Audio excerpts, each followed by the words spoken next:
Have you noticed that it feels like more and more people are just walking away from horses? Maybe you've seen someone sell horses that you thought they'd have forever. Maybe your local barn has fewer riders than it used to. Maybe you've heard people say, I just can't afford it anymore. Or I'm burned out. And if you've been on social media for any time at all, you've probably seen post after post of people saying that they're taking a break from horses or just leaving the horse world altogether. So, what's going on? Are more people actually quitting horses, or does it just feel that way because of social media? Is the horse industry changing? And if it is, what does that mean for the future of riding? In one of my recent videos, I asked the question, is the horse industry dying? That sparked a very juicy, thoughtful discussion. And many of you brought up reasons you think the horse industry is struggling. And one theme just kept coming up over and over again, and that is that people notice more and more riders are just leaving. So today, I want to take a closer look at that idea. Hey, it's Adri Witherhorse, and this video is not about blaming anyone. It's not about saying horses aren't worth it. And it's definitely not about telling people they should quit. Instead, I want to have an honest conversation about why people leave the horse world, why others stay despite the challenges, and whether there's anything we can do to make horses more accessible, affordable, and more welcoming. Because here's the thing, I don't think it's just one reason. I think there's a plethora of reasons. For some people, it's money.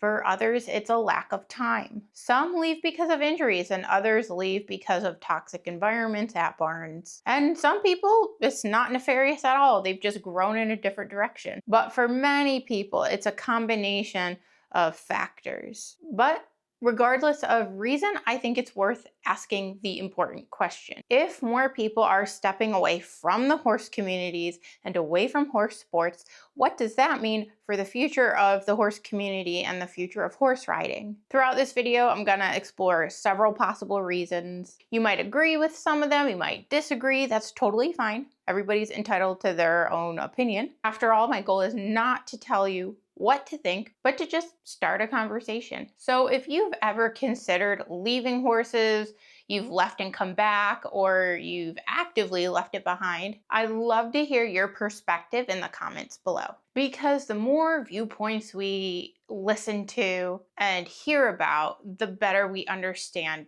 what's actually going on. I think one of the biggest reasons, if not the number one reason, people are leaving the horse industry is as simple as this. They can't afford to stay. Now, horses have never been an inexpensive hobby. I don't think anyone gets into horse ownership expecting for it to be cheap. But over the last several years, it feels like the cost of everything is just skyrocketing. Hay is more expensive, grain is more expensive, boarding costs have gone up, having proper veterinary care has gone up, farrier visits have doubled and even tripled in some areas, and don't even get me started on the cost of everyday items like supplements, fly sprays, helmets, riding boots, grooming brushes. It can add up surprisingly quickly. And the reality is that those costs don't exist in a vacuum. Most people are paying higher grocery bills, higher rent, higher childcare costs, higher costs for healthcare, insurance, utility bills. The list is endless. So even if horse costs are increasing just a little bit every single year, that's increasing along with everything else in life. So eventually something has to give, right? We only have so much money. And for some people, that means riding less or leasing instead of owning. Some people decide to switch boarding facilities for a cheaper boarding cost, while others are forced to sell their horse that they never dreamed they'd have to part with. That has got to be the single hardest decision to make as a horse owner. That and maybe the decision to have to euthanize your horse. Now, people from outside the horse world might assume that you selling your horse means you just didn't care enough. And I don't think that's fair at all. In fact, in many cases, it's the exact opposite. Sometimes the most responsible decision is recognizing that you can no longer afford to give your horse the life it deserves. That doesn't make the person selling the horse the bad owner. Although, yes, there are people who sell their horses just because it outlived its usefulness to them. It often means they care enough to prioritize the horse's welfare, no matter how emotionally devastating it may be to do so. At the same time, I don't think money tells the whole story. There are people who make modest incomes and they're willing to make certain sacrifices that they maybe shouldn't have to make in order to keep their horse. And there are people with plenty of financial resources who choose to leave horses behind for completely different reasons. So while rising costs is undoubtedly part of the conversation,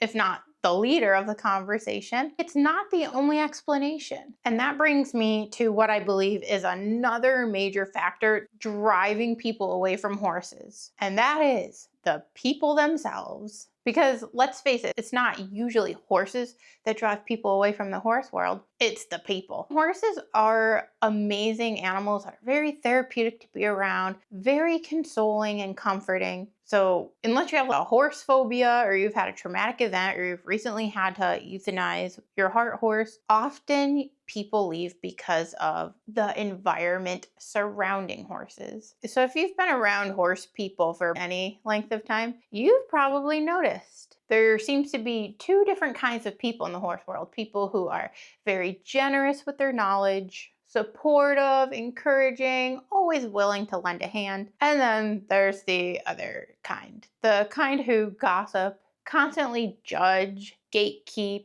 bully, harass, threaten. And it can be so bad to the point where you feel like no matter what you do, it's going to be wrong. Maybe you've been judged because your horse isn't as expensive as some other people's horses. Maybe your tack isn't the latest brand or the newest. Maybe you ride the wrong discipline. I've been to some barns where it's primarily English, and there's a couple of people who ride Western, and they've told me that they've been made to feel like an outsider or like they weren't good enough.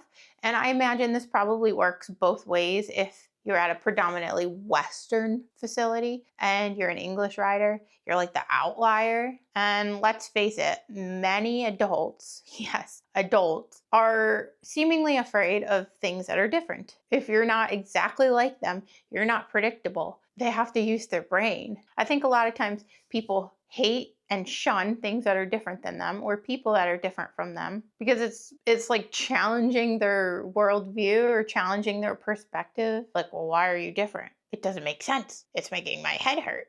And that's very difficult for some people. So I'm sure it happens with all kinds of disciplines that if you're an outlier, people are looking down on you. People might look down on you because you don't compete or that you do compete. Sometimes it can feel like there's 1,000 unwritten rules that you just manage to break every day. And for someone who's new to horses, that can be incredibly intimidating to be made to feel like that. Imagine finally realizing your lifelong dream to take riding lessons. You work up the courage. You're working hard so you can afford this. You rearrange your schedule, only to be judged by not just your instructor or trainer, who are some of the biggest culprits of this toxic horse culture, but by several people in the barn, judging you, talking about you. That is not exactly an environment that encourages people to stay. And it's not just beginners who feel this way. Even experienced horse owners can feel burnt out from constant negativity. When every ride turns into a debate, when every training decision is criticized, when every single post on social media becomes an argument. I've seen people just post a picture of them sitting on their horse and someone is attacking them because their position isn't perfect. Oh my goodness, let people live. Let people be happy. There are definitely things out there on social media that should be called out. A person's position while sitting on their horse for a photo is not one of them. All this negativity can suck the joy out of something that you once loved. I actually made a whole video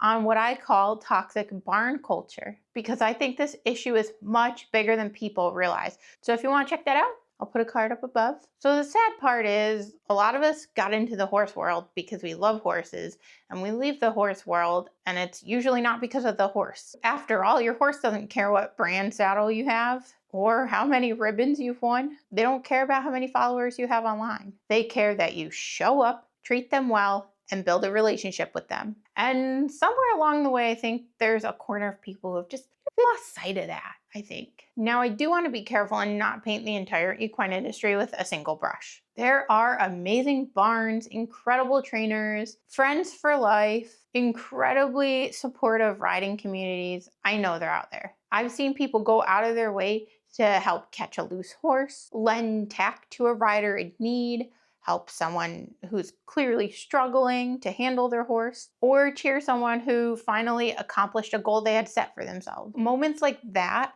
remind me that this is what the horse world can be. And it's not hard either. I think it's much easier to be nice than mean. I think it's pretty uncomfortable to be mean, actually. I feel like icky if I ever treat someone poorly. It is so much easier to just be nice. So if someone leaves horses because they felt unwelcome and attacked, that's something to think about. I think that's a huge contributing factor on why the horse world is shrinking. And don't forget, when the horse world shrinks, it affects all of us. We are a community. There's another challenge that doesn't get talked about enough. Even if you can afford horses, even if you're lucky enough to find a supportive barn, there's still one thing that many people just never have enough of anymore, and that is time. Even if someone can afford a horse and they found an awesome barn, or they have a barn at their own property, lucky you, I'm jealous. Life has a way of changing. When we're younger, many of us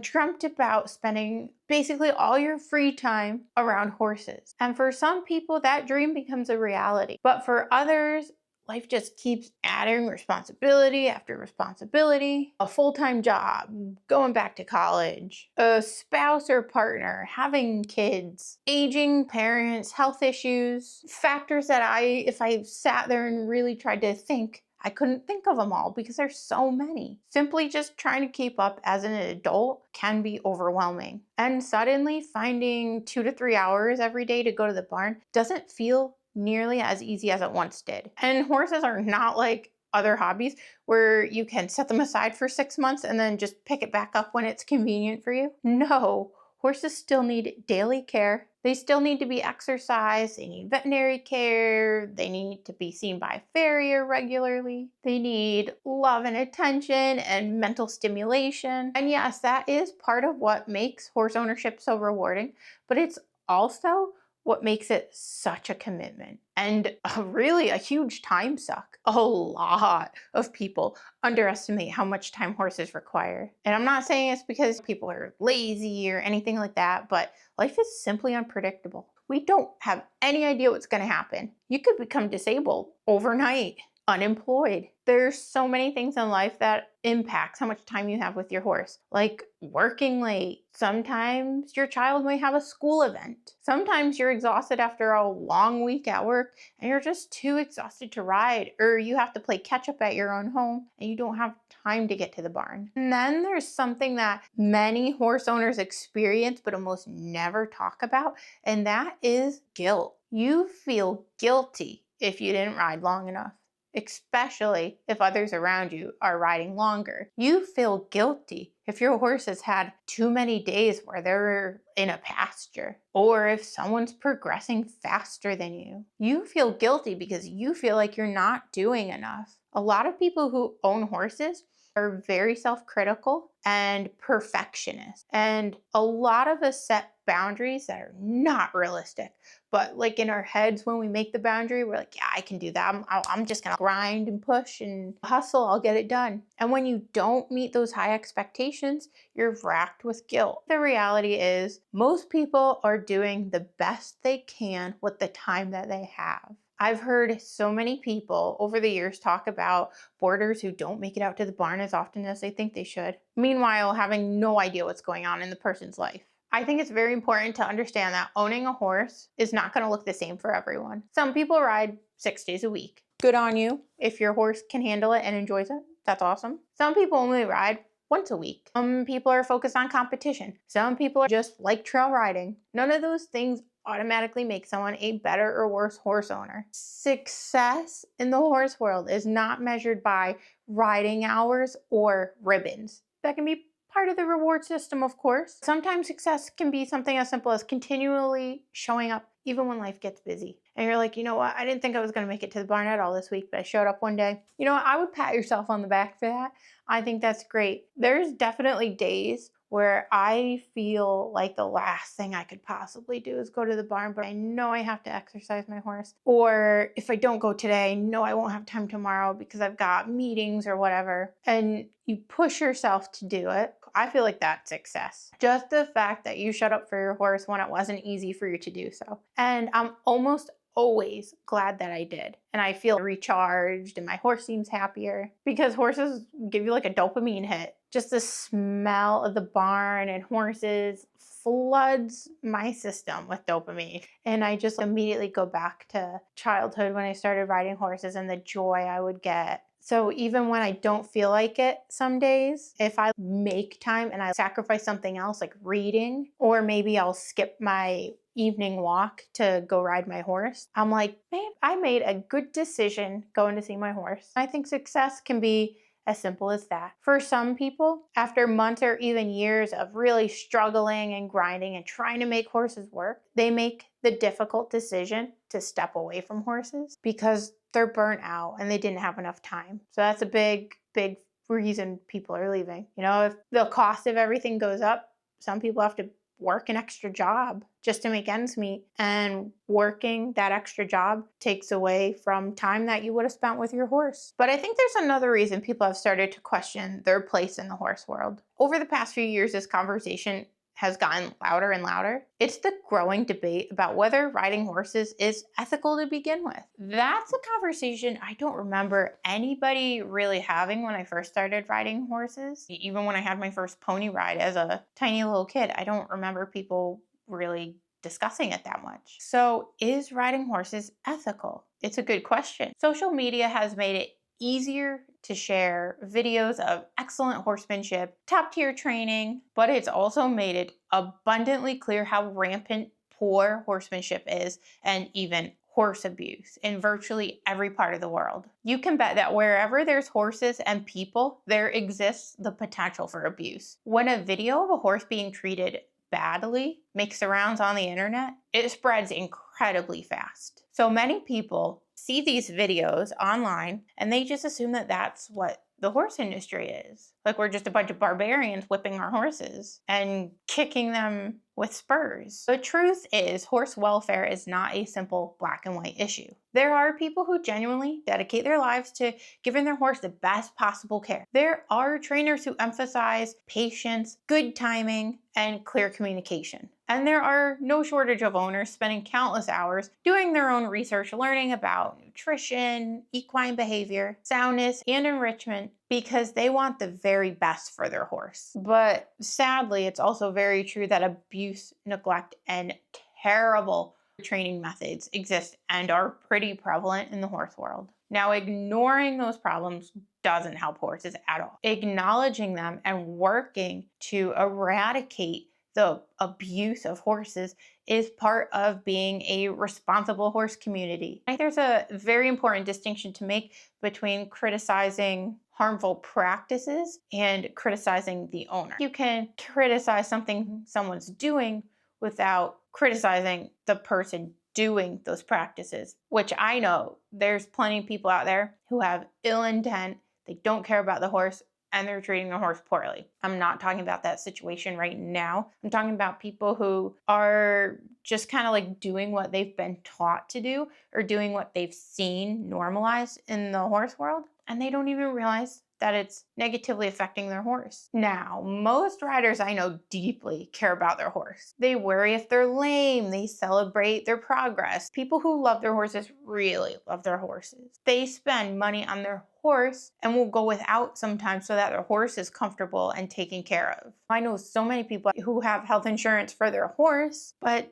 they themselves don't have health insurance. And that's not the behavior of people who don't care. At the same time, I absolutely understand why some people choose to leave the horse world because I think they have been in these bad environments where all the horses around them are getting abused. Maybe the riders themselves are getting abused by riding instructors or trainers or vice versa. Students can absolutely harass and abuse their instructors and trainers, and maybe their personal views on the ethicalness of horse riding has changed. People grow, they learn new information, they form different beliefs based off of the information around them, and sometimes they make different choices than they would have made 10 years ago.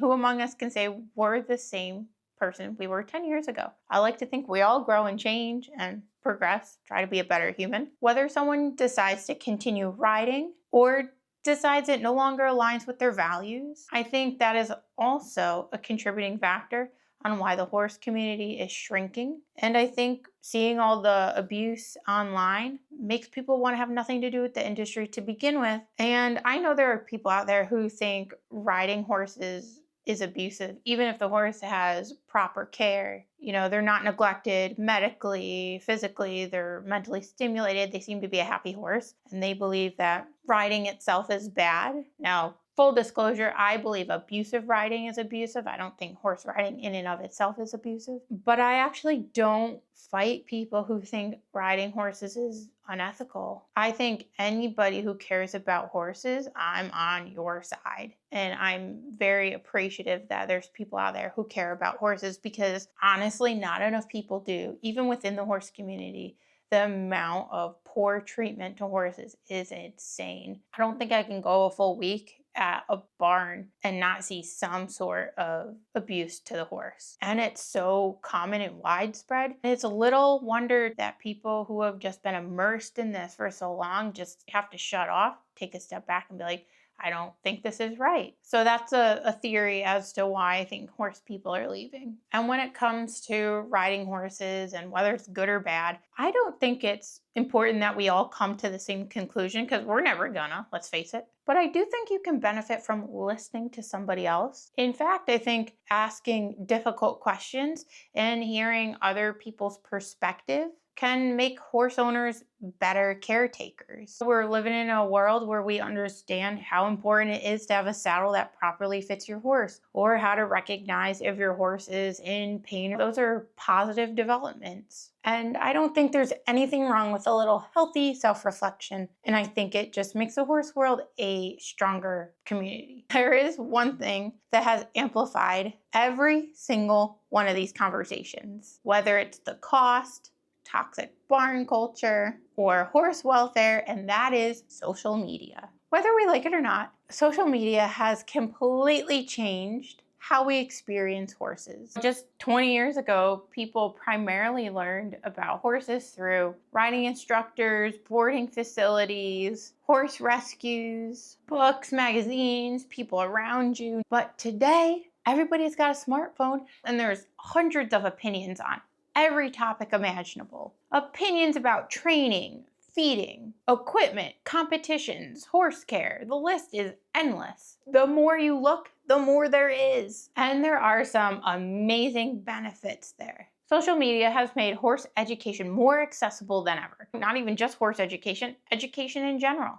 And free education. Someone who doesn't have access to a high-level equine trainer, they can still learn a lot online and learn about equine behavior, nutrition, biomechanics, welfare from experts from all over the world. A new horse owner has no problem finding horse communities online, people willing to answer your questions that you may have, people who share rescue stories, raise awareness about neglected horses, and inspire others to improve the way they care for animals and completely change how they see them in the first place. Those are all incredible things. But there is the other side, of course. Social media has created a world where everyone has an opinion. And sometimes those opinions come with very little context. A 10-second video clip can lead people to attack the person in the video or judge the entire scenario when you got a 10-second blip of the situation. You may not know the horse's history. You may not know the rider's experience. You may not know what happened right before that moment, or even right after for that matter. And yet people make immediate conclusions. And I'm not talking about someone whipping a horse in a video. Like, that really doesn't need context. There's certain behaviors that are wrong no matter what. I like to use the example of if your horse is about to back up off of a cliff, and the only way you can get them to not back up off of the cliff is to whack them in the butt with your riding crop. Sure, there's weird cases like that that are flukes and one-offs, but I don't think I need context for someone who's repeatedly whipping a horse. I'm not talking about reacting to those kind of videos. I'm talking about someone riding and someone's like, oh my God, your riding sucks. Making conclusions when you don't have the full story, that can create a lot of fear and anxiety, especially for new horse people. Someone might post a question because they genuinely want to learn. And instead of receiving helpful advice, they get attacked and told that they're stupid and they should just stop riding horses. That person leaves the conversation feeling embarrassed and confused instead of educated. And I think that's a problem. If we want to expand the horse community, because like I said, everything affects all of us. If we want more people to stay in the horse world, which we do, that is in everybody's best interest, cost-wise, accessibility-wise, we have to create an environment where people feel comfortable asking questions and happy to learn. Nobody starts out knowing everything. I don't care if you grew up with Olympic riders as parents. You weren't born knowing all of that. Every single person who is helpfully giving advice or not helpfully criticizing and being mean once had questions of their own. But social media can make it seem like there's only one acceptable way to do something, or one acceptable discipline, one superior training method, or the best type of horse. And if you don't tick all the boxes, you're trash. So if you don't fit that mold, you can very easily feel like you don't belong. This contributes to something else I see more and more of, and that is comparison. People compare their everyday realities with their horse to somebody else's highlight reel. They see a beautiful barn, an expensive horse, flawless riding videos, competition wins, a horse that goes on and off the trailer with no issues. And then that person feels like they're falling behind and failing. But you know what? You're not always seeing the difficult days. Those are usually polished videos. They're showing you the best of the best. What you're not seeing is the vet bills, the failed rides, the injuries, the confidence knocks, the frustration, the endless hours behind the scenes. Horses are messy, imperfect, and challenging. And that's okay. I think social media is at its best in the horse world when it's used as a tool for education and connection, and not when it's used as a weapon to tear people down. Because ultimately, if we want people to stay involved with horses, they need to feel like this is a safe place for them. But now we have an even bigger question to ask. Are all of these individual problems, like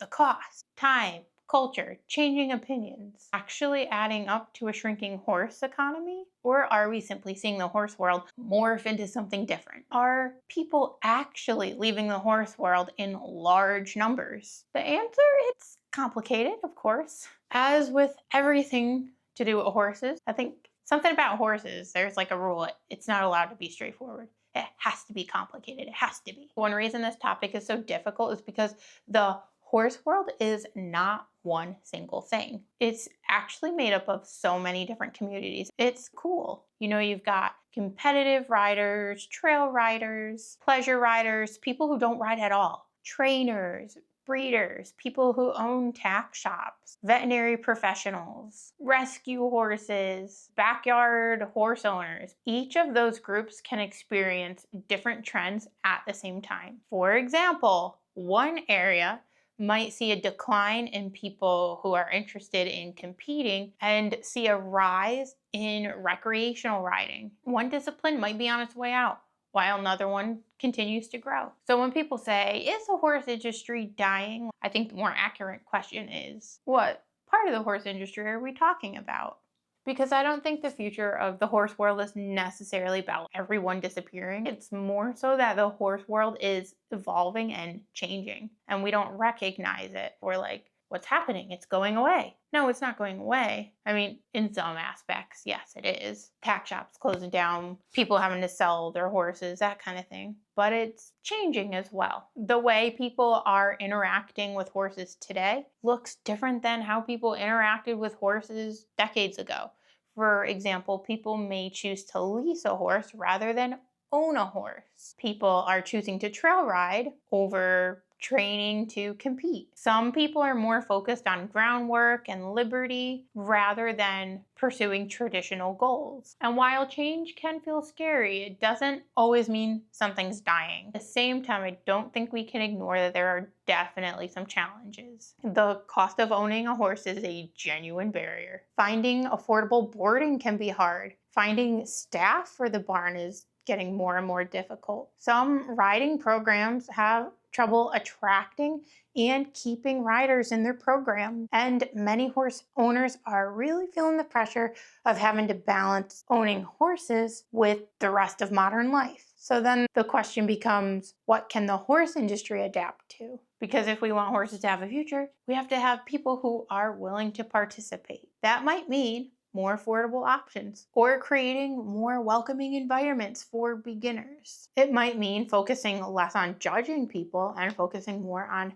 helping them. It might mean having frank, honest conversations about the state of horse welfare and then making proper improvements. Because a healthy community is not where everybody just agrees on everything. It's one where everybody who loves horses can come together, learn, continue to grow, and improve and support each other. And honestly, that's where the future of horses depends. Not on staying exactly the same as it was 20 or 30 years ago, but whether we're willing to evolve. Because there is no shortage of people who love horses. There are people who dream about buying their first horse. There's still people who are waking up early, going to work, then driving to the barn after, and making sacrifices because horses matter to them. The passion hasn't disappeared, thank goodness. The way we're experiencing horses is changing. And that brings us to the final question. What does the future of the horse world need to look like if we want people and horses to thrive? So after looking at all the reasons why people may be stepping away from horses, the biggest takeaway is this. The horse world is not just about horses. It's about the relationship between people and horses. If we want that relationship to continue for generations, we have to be willing to look honestly on what is working and what isn't. Because loving horses means so much more than wanting to preserve things the way they've always been. Sometimes loving something means being willing to change it and change with it. If we want more people to stay involved with horses, we have to think about accessibility. Can someone enter the horse world without feeling intimidated? Can someone with a normal income find a way to participate? Can someone ask a question without being immediately attacked? Can we create a community where people are encouraged to learn instead of afraid to make mistakes? Those questions matter because